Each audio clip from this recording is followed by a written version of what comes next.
Orchestra सुनते ओकर में आ जाला चेष्टा रे सखी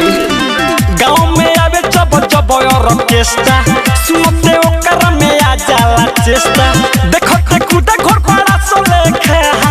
देखो ते खुदा घर पड़ा सो लेखे अरे नचला भतारो जी हमारो नेटुआ के नाचो लेखा अरे नचला भतारो जी हमारो नेटुआ के नाचो लेखा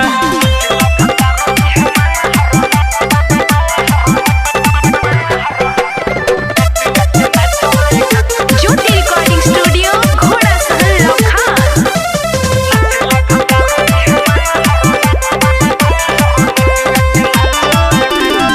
कतनियो कारा भइलबा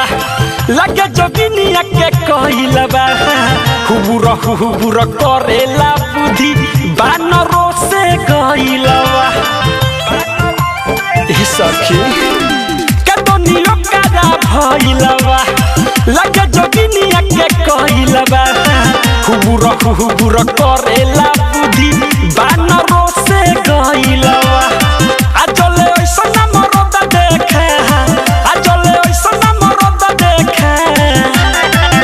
अरे नचला भतारो जी हमारो नेटुआ के नाचो लेखा अरे नचला भतारो जी हमारो नेटुआ के नाचो लेखा music by Gaurav Roshan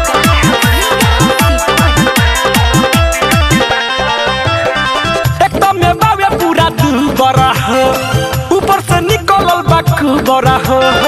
Mithu missile के संगे सखी कैसे होई मोर गुजर हो एकदम में बावे पूरा दुबरा हो ऊपर से निकलल बाकू बरा हो बिकी राजा के संगे सखी कैसे होई मोर गुजर हो सखी लागल जब भइल छे के सखी लागल जब भइल छे के अरे नचला भतारो जी हमारो नेटुआ के नाचो लेखा अरे नचला भतारो जी हमारो नेटुआ के नाचो लेखा गाँव में आवे जब जब ऑर्केस्ट्रा सुनते ओकर में आ जाला चेष्टा देखो ते खुदा घर पड़ा सो लेखे देखो ते खुदा घर पड़ा सो लेखे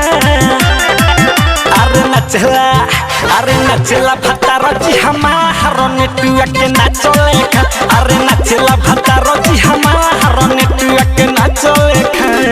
ज्योति रिकॉर्डिंग स्टूडियो घोड़ा सहल लखान।